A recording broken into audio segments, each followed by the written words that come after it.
और बड़ी खबर एक और आपको हम दे दें, कोचिंग सेंटर हादसे पर एक और खुलासा आपको हम बताएं। बेसमेंट में पानी में करीब 15 छात्र फंसे हुए थे। 3 की मौत वहां पर हो गई, बाकी छात्र सुरक्षित हैं और निकाले गए छात्र अस्पताल में भर्ती हैं। उससे पहले बड़ी खबर, ओल्ड राजेंद्र नगर में छात्रों का प्रदर्शन। दिल्ली कोचिंग हादसे के खिलाफ ये प्रोटेस्ट किया जा रहा है छात्रों की ओर से। ओल्ड राजेंद्र नगर में छात्रों ने प्रदर्शन किया, ये उसी वक्त की तस्वीर आपको हम दिखा रहे हैं।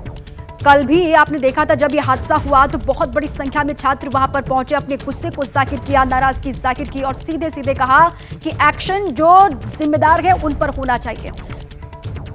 दीपक रावत मेरे सहयोगी इसी पर जानकारियों के साथ जुड़ चुके हैं। दीपक, अब ये जो छात्र बहुत बड़ी संख्या में पहुंचे हुए हैं, जो प्रदर्शन कर रहे हैं, क्या कह रहे हैं ये?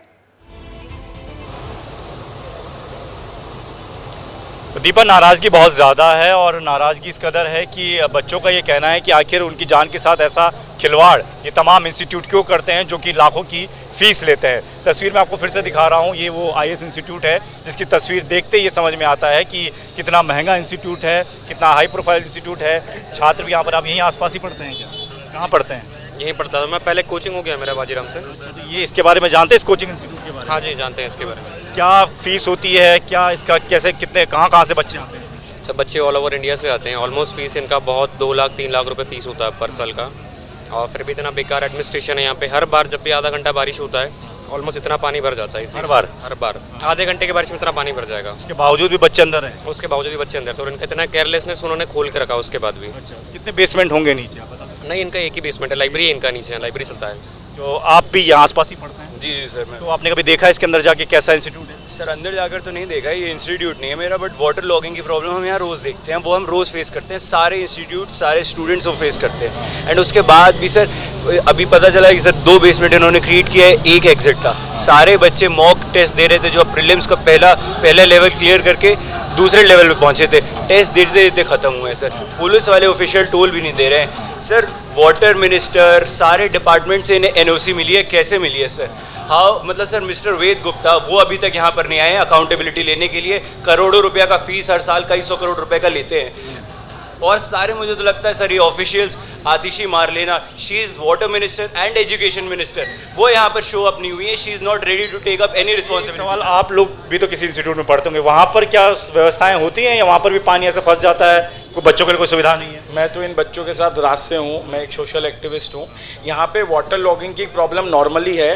कल यहाँ जो दुर्गेश पाठक है उनको स्थानीय रहवासियों ने एक एप्लीकेशन भी दी थी, क्या वाटर लॉगिंग नेचुरली है। ठीक है दीपक, पहले भी वाटर लॉगिंग की समस्या यहाँ पर आई है, पहले भी कई बार पानी यहाँ पर भरा है, लेकिन उसके बावजूद भी जब दिल्ली में बारिश हुई तो कोचिंग की ओर से कोई व्यवस्था नहीं की गई, कोई इंतजाम नहीं किया गया, जिस वजह से ये हादसा कल यहाँ पर हो गया। अजातिका भी मेरे साथ लगातार बनी है। अजातिका, आपके आसपास भी वहाँ पर छात्र मौजूद हैं, लोग मौजूद हैं, बात कीजिए जरा इनसे, क्या कहते हैं? जी बिल्कुल, देखिए लगातार जो नारेबाजी है वो राव IAS मुर्दाबाद को लेकर लगाए जा रहे हैं और अब तक कोचिंग इंस्टीट्यूट की तरफ से कोई जवाब नहीं आया है, संज्ञान नहीं लिया गया है, कोई वार्निंग नहीं जताई गई। आप तमाम स्टूडेंट्स यहाँ पर देखेंगे जो गुस्से में बैठे हुए हैं और मांग कर रहे हैं।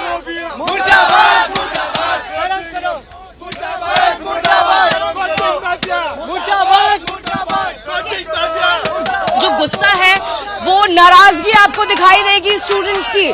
आपको बता दें ये जो कोचिंग है ये कोई आम कोचिंग नहीं, करीबन 2 लाख रुपए चार्ज किए जाते हैं 1 साल की पढ़ाई के लिए, कोचिंग के लिए, और उसके बाद में फैसिलिटीज के नाम पर 0 व्यवस्थाएं जब दी जाती हैं तो ये गुस्सा देखने को मिल रहा है।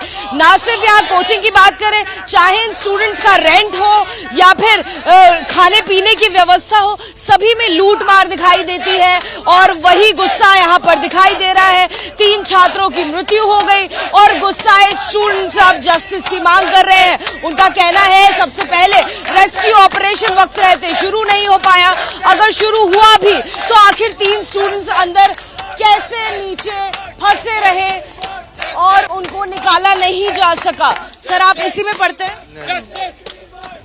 क्या कुछ आप कहेंगे? जस्टिस।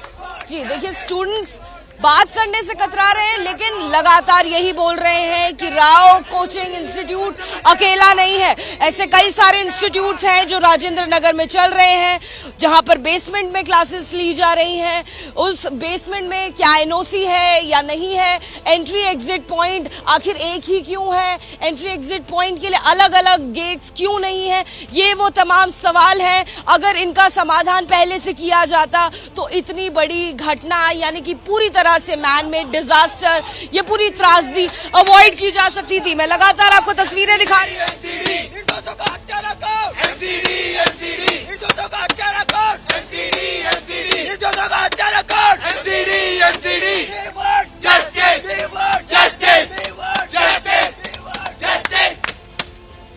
लगातार बिल्कुल ठीक है राधिका, ये छात्र यहाँ पर जो पहुंचे हुए हैं, गुस्सा इनका लाजमी है और सीधे सीधे कोचिंग संस्थान के खिलाफ भी एक्शन की मांग कर रहे हैं और एमसीडी के खिलाफ भी नारेबाजी करते हुए नजर आ रहे हैं। अब देखिए कुछ जानकारी हमारे पास है, वो आपको हम दे दें। देखिए सवाल एबीपी न्यूज के हमारे जो सवाल हैं वो जरा देखिए और ये कितने महत्वपूर्ण हो जाते हैं। फैक्ट पहले समझिए आप। देखिए फैक्ट ये है कि जांच में सामने आया है कि बेसमेंट में लाइब्रेरी थी, जो बात सामने आई। अब तक की जांच और सवाल ये है, जब अक्सर पानी भरता था वहां पर बेसमेंट में, तो फिर लाइब्रेरी वहां पर क्यों खोल के रखा गया था, लाइब्रेरी वहां पर क्यों थी जब अक्सर ये शिकायत वहां पर होती थी, पहले भी घटनाएं सामने आ चुकी थी। और देखिए आप, अचानक बेसमेंट में पानी तेजी से भरने लगा और उसके बाद सवाल ये कि उस वक्त कोचिंग के लोग कहां पर थे, क्या बचाने की कोशिश वहां पर की गई कोचिंग संस्थान की तरफ से, ये भी सवाल खड़ा होता है। इसके अलावा अगला फैक्ट आपको हम बताएं, अचानक से वहां पर पानी भरा जिसके बाद छात्र फंसे, छात्र बेसमेंट में बेंच के ऊपर खड़े हो गए।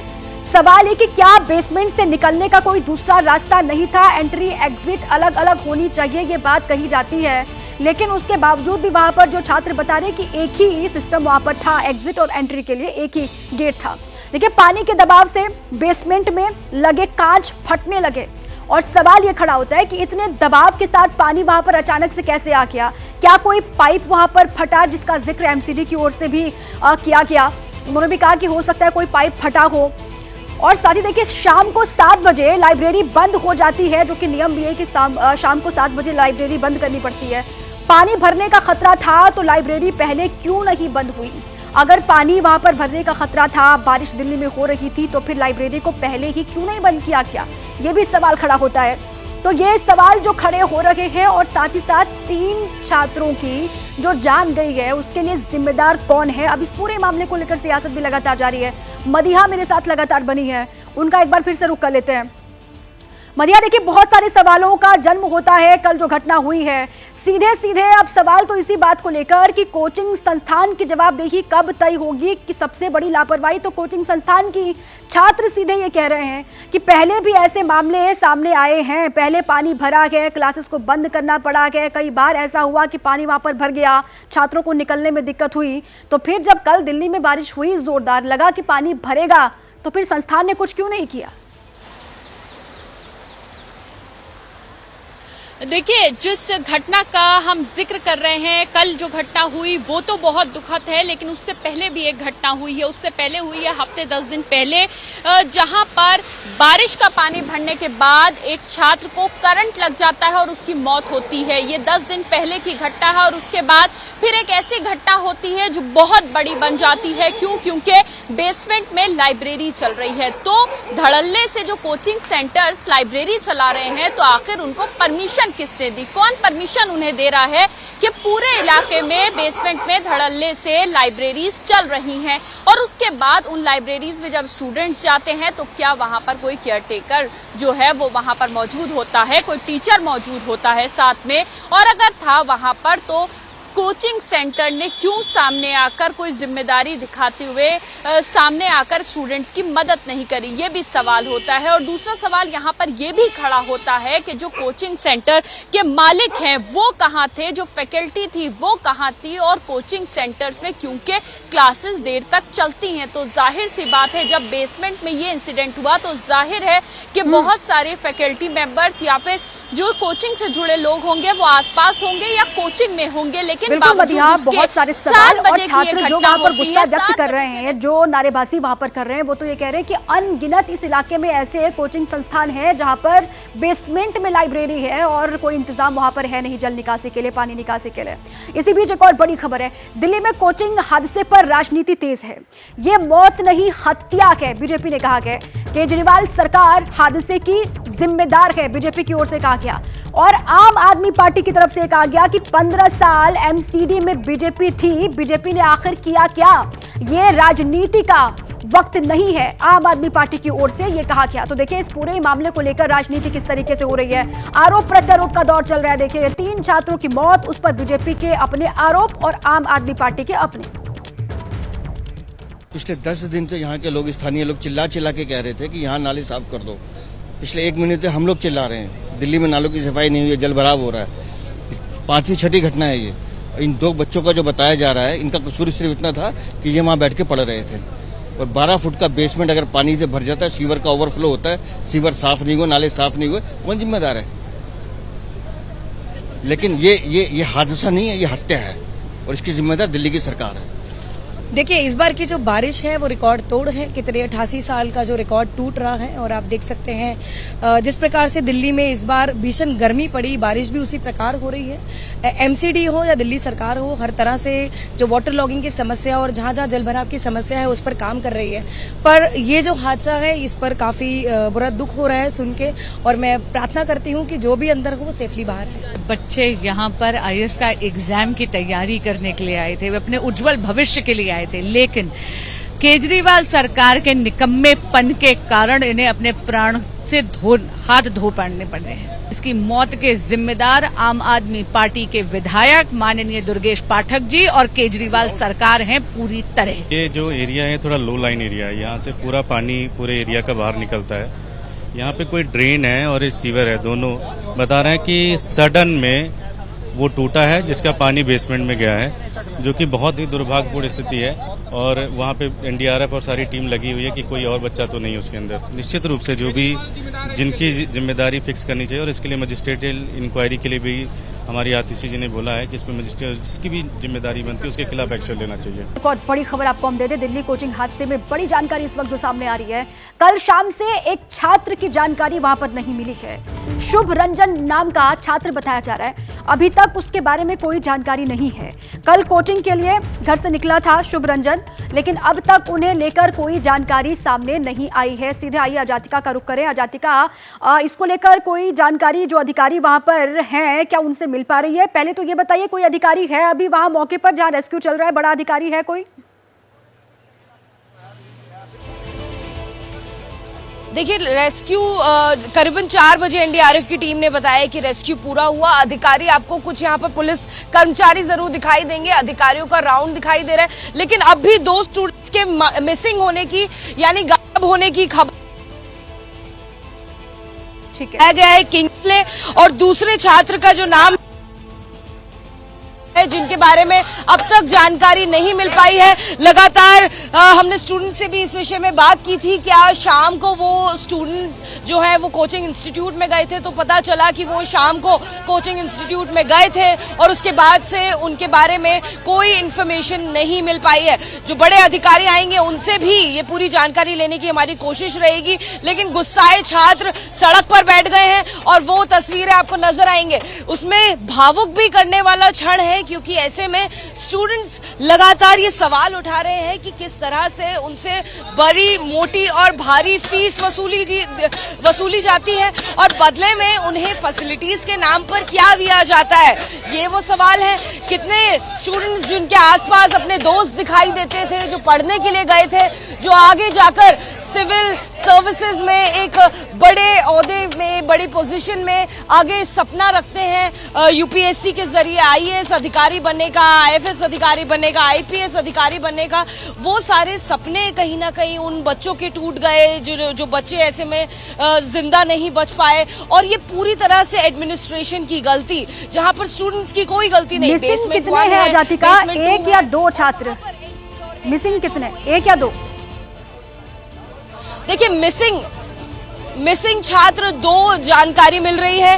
एक छात्र किंग्सले जिसका नाम बताया जा रहा है और दूसरा छात्र शुभ रंजन जिसका नाम बताया जा रहा है। ये दोनों छात्र हैं जो कल शाम को गए थे कोचिंग इंस्टीट्यूट में, लेकिन तब से इनके बारे में कोई जानकारी अब तक नहीं मिल पाई है। ये तमाम जानकारी हमें भी मीडिया को भी स्टूडेंट्स ने दी है और वो अधिकारियों से भी पूछ रहे हैं और अधिकारियों की इस मामले में पुष्टि आना अब तक बाकी है कि आखिर वो छात्र कहाँ है। साथ ही साथ वो छात्र जो मृत घोषित हुए, क्या उनके परिवारों को बता दिया गया है, क्या उनके परिवारों को पहले भी जानकारी दी गई है। 3 छात्र जिनकी मौत हुई है, 2 छात्र अजातिका बता रही है जो अब भी लापता हैं। कल कोचिंग के लिए निकले थे लेकिन अभी तक उनके बारे में कोई जानकारी हासिल नहीं हो पाई है। अब एबीपी न्यूज के जो सवाल हैं इस पूरे घटना पर वो आपको हम बताएं। देखिए सवाल एबीपी न्यूज के, दिल्ली के कोचिंग सेंटर में अचानक इतना पानी कैसे भर गया। दूसरा सवाल, छात्रों की जिंदगी मुसीबत में डालने का जिम्मेदार आखिर कौन है, और अगर सीवर लाइन फटने से हादसा हुआ है तो इसकी जिम्मेदारी किसकी बनती है। और साथ ही देखिए पानी भरता रहा और छात्र वहां पर फंसे रहे, ये सब कैसे हो गया। कोचिंग संस्थान की ओर से कुछ क्यों नहीं किया गया। देखिए छात्रों को बचाने से पहले सियासत शुरू होना, क्या ये शर्मनाक नहीं है। और साथ ही क्या छात्रों के फंसे होने के बावजूद राहत बचाव में देरी वहां पर की गई। कोचिंग की ओर से क्या प्रशासन को वक्त रहते जानकारी साझा नहीं की गई। आइए सीधे दीपक का एक बार फिर से रुख करते हैं। दीपक, के बहुत सारे सवाल खड़े होते हैं जो हमने अभी बताया भी है, और सीधे सीधे ये कि क्या ये लापरवाही कोचिंग संस्थान की नहीं है। अगर अचानक से वहां पर पानी भर रहा था तो इसके बारे में समय रहते कदम क्यों नहीं उठाया गया, प्रशासन को इसके बारे में इत्तला क्यों नहीं की गई, क्यों नहीं जानकारी दी गई। देखिए लापरवाही तो है और लापरवाही बहुत बड़ी है जिसमें 3 लोगों की जान चली गई। हमेशा दिल्ली की अगर बात करें तो दिल्ली में कम पानी बरसने से भी वाटर लॉगिंग हो जाता है, ये सबको पता है। यहाँ इस जगह की अगर बात करें, जिस जगह के बारे में दुर्गेश पाठक बता रहे थे कि लो लाइन एरिया है, और यहाँ आप देखिए सामने दूसरा इंस्टीट्यूट है, उसके बाहर भी पानी जमा हुआ है और पानी अभी भी जमा हुआ है। तो लगातार जब यहाँ पर बारिश होती है और हल्की भी बारिश होती है तो पानी भर जाता है। और जैसे ही अगर किसी पाइप में लीकेज हो, जैसे सीवर पाइपलाइन जो नीचे से जा रही है उसमें अगर लीकेज हो तो आप समझिए कि जो पानी पहले से जमा है उसमें पानी की मात्रा और बढ़ जाए तो मुसीबत कितनी बड़ी हो जाएगी।